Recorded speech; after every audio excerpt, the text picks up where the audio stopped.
రాష్ట్ర అభివృద్ధిని కాంక్షించే సీఎం గారు ప్రస్తుతం తన దృష్టినంతా నంద్యాల పైన పెట్టి 100 కోట్లు ఇక్కడ కుమ్మరిస్తూ అభివృద్ధి చేస్తున్నారు. 10 మంది మున్సిపల్ కమిషనర్లు 30 ప్లొక్లైన్లు తీసుకొచ్చి అడ్డదిడ్డంగా రోడ్డులను కొట్టడం ఏంటి? ఇదంతా తీసుకుంటే కేవలం ఎన్నికల స్టంట్ కోసమే కాదంటారా? ఇక్కడికి వచ్చినటువంటి మీ సందర్భంలో మీరు వేసే ప్రశ్నకు నా సమాధానం ఏంటంటే,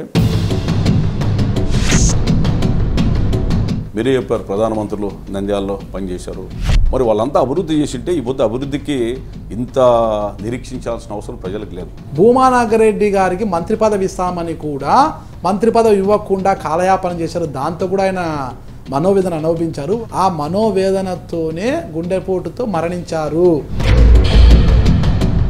ఈ పాపము తెలుగుదేశం పార్టీదే అని గత 3 రోజుల క్రితము ఇక్కడే స్పష్టంగా చెప్పాడనమాట. భూమా నాగిరెడ్డి పత్రికలు చెప్పలేదు కదా, భూమా నాగిరెడ్డి ఆత్మ మీకు చెప్పలేదు కదా, భూమా నాగిరెడ్డి గారి ఆత్మ ఏం చెప్పినట్లే కాదు. అదేవిధంగా ఇంకా చాలా ఆరోపణలు కూడా ఉన్నాయి. రాజశేఖర్ రెడ్డి గారి మరణం వెనక నీచ సంస్కృతి ఉన్న వాళ్ళు కూడా ఉన్నారు. వీటినన్నిటినీ మనం పరిగణలోకి తీసుకుంటే మన సమయం వృధా అవుతుంది.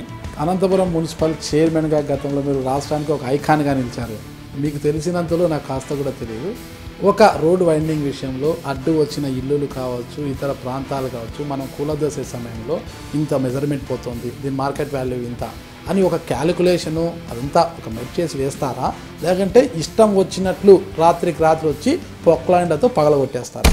మీరు అదొక అంటే మీకు ఎవరో చెప్పిన సమాచారాన్ని బట్టి మీరు మాట్లాడుతున్నారు. దాన్ని నిర్ధారించుకోకుండా మీరు మాట్లాడేటువంటిది అని నేను భావిస్తున్నాను. అంటే లోకో భిన్న రుచి, రకరకాలుగా ఉంటారు. పొలిటికల్ అడిక్ట్గా పేరుగాంచిన శిల్పా మోహన్ రెడ్డి గారి యొక్క మాట తీరు, ఆయన ఉన్న ప్రజాదరణ ముందర అంటే రాజకీయాలకే కొత్త వ్యాపారాలకే పరిమితమై ఇప్పుడిప్పుడే రాజకీయాలకు వచ్చిన బ్రహ్మానందరెడ్డి గారు తట్టుకోగలంటారా? పొలిటికల్ అడిక్ట్ అంటే ఫస్ట్ నాకు సమాధానం చెప్పాలి. అంటే ఆయన వ్యసనమే రాజకీయం, వ్యాపారాలు లేవు ఆయనకి.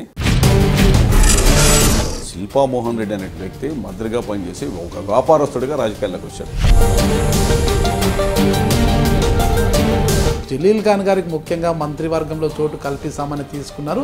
ఆయనకు మంత్రివర్గంలో చోటు కల్పించలేదు మంత్రివర్గ విస్తరణలో. ఆ తర్వాత నాంచివేస్తూ వచ్చారు. ఇదే ఫరూక్ గారిని లోకేష్ గారి దగ్గరికి వెళ్తే ఒక పదవి అడిగితే పార్టీ నిన్ను మోస్తోంది తప్పితే పార్టీని నువ్వు మోయడం లేదు, నువ్వు పార్టీకి భారం అని అన్నారనేది వాళ్ళ వర్గీయులే చేస్తున్న విమర్శలు, వాళ్ళ వర్గీయుల నుంచి వస్తున్న విమర్శలు. నీవు నేర్పిన విద్య నీరజాక్ష. రాజశేఖర రెడ్డి గారు టీఆర్ఎస్ నుంచి అందరినీ జాయిన్ చేసుకొని కాంగ్రెస్ పార్టీలో పెట్టుకున్నాడు. రాజు చేస్తే ఏదైనా శృంగారం, పేదవాడు చేస్తే వ్యభిచారం అనేటువంటి చందంగా ఉంది. ఇది సరైన సంప్రదాయం కాదు. ఏవి సుబ్బారెడ్డి గారు భూమా నాగిరెడ్డి గారికి ప్రాణమిత్రుడు, అత్యంత సన్నిహితుడు, అందరికీ తెలిసిన విషయమే కాదని లేదు. అలాంటప్పుడు స్వతంత్ర అభ్యర్థిగా బరిలో దిగుతున్నాడు అని రావడంలో ఉన్న అంతర్యం లేదు. అది మీడియా ద్వారా మీకున్నటువంటి ఆకాంక్ష ఉండొచ్చు. అది మీకు నామినేషన్స్ రేపు ఎల్లుండో తెలుస్తుంది. మీ వారు పదే పదే ఒకటే మాట చెప్తుంటారు, ఏ కుటుంబంలోనైనా ఒక ఎమ్మెల్యే చనిపోతే ఆ కుటుంబంలోని సభ్యులకే వారసత్వంగా ఆ సీటు ఇవ్వాలి. అయితే ఇప్పుడు మీరు అన్నట్లుగానే ఇది వైఎస్ఆర్సీపీ సీటు, వైఎస్ఆర్సీపీ అభ్యర్థి చనిపోయాడు అన్నప్పుడు ఈ సీట్ ఎవరికి ఇవ్వాలి?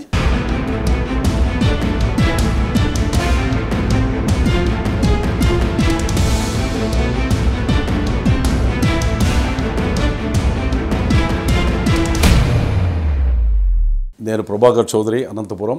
ఐ డ్రీమ్ నాగరాజు నంద్యాల ఉప ఎన్నిక, అదేవిధంగా ఇతరత్ర అనేక విషయాల పట్ల ఇంటర్వ్యూ తీసుకోవడం జరిగింది. ఇది ఐ డ్రీమ్ ఇంటర్వ్యూని మీరంతా కూడా వీక్షించాలని కోరుకుంటున్నాను.